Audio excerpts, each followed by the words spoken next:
one day the conditions in Belmont Shore, Los Angeles were tricky. Not tricky. There was no wind, but the conditions in San Francisco were looking better, and I decided to visit two spots. The Alameda, I've never been there before. Here's a pretty big Alameda beach, but the kite launch is allowed just right here at this spot.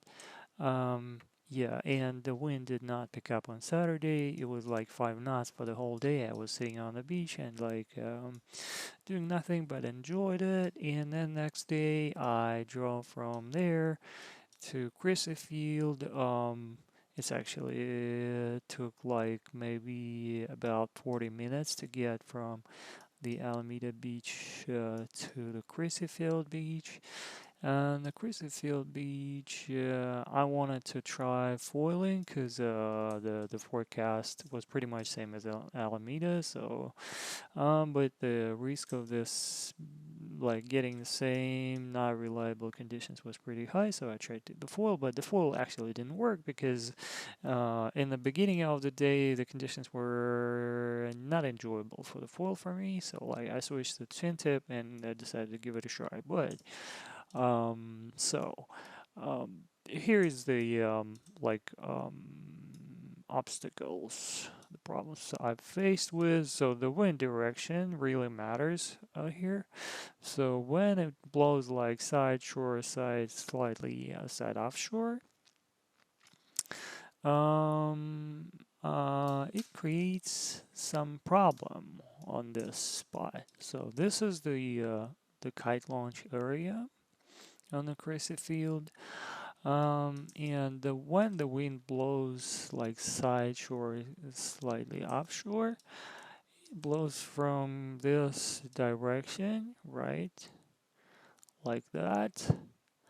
And it hits the huge obstacle on its way. This massive bridge wall, this massive bridge pier, and this massive land.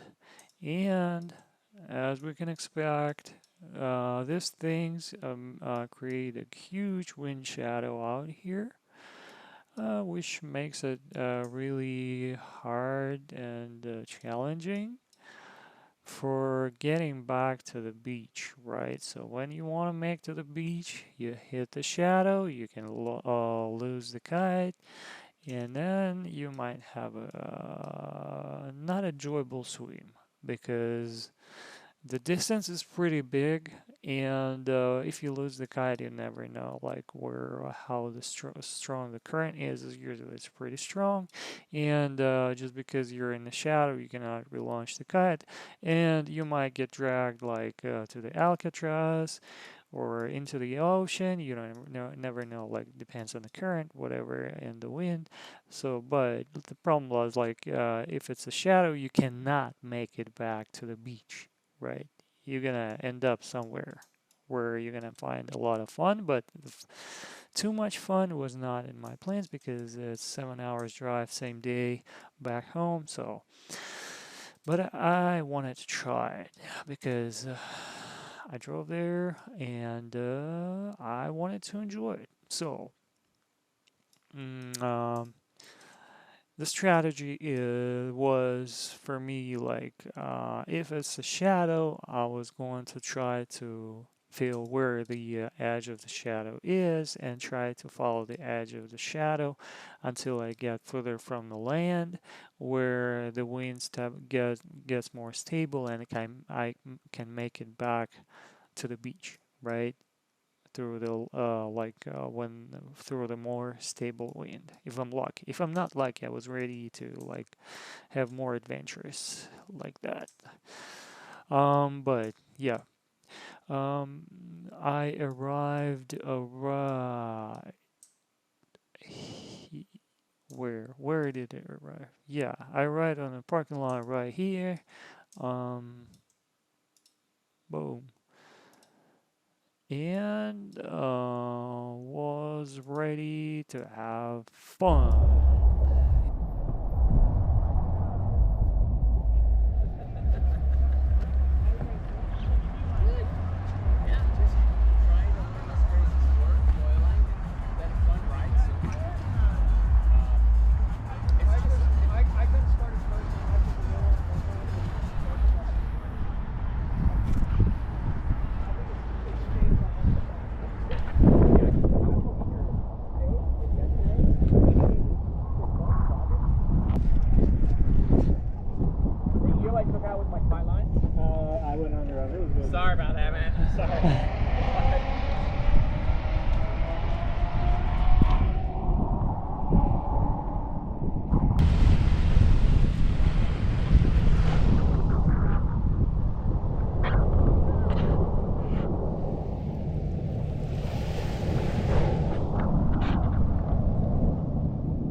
Oh wow, I didn't know I turned it on. So actually I'm under the Golden Gate Bridge. I made it.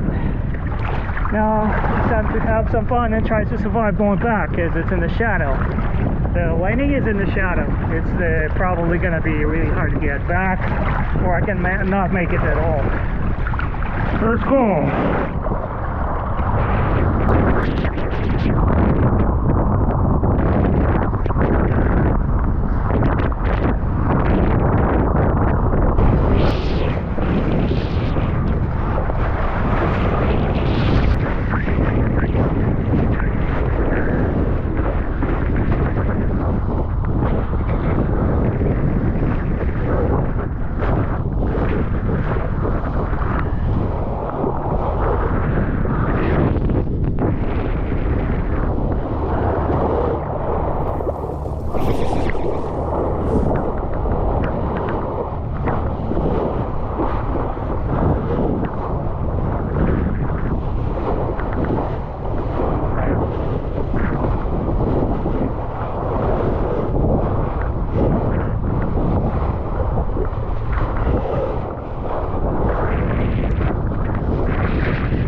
Yeah, it's your whole stuff.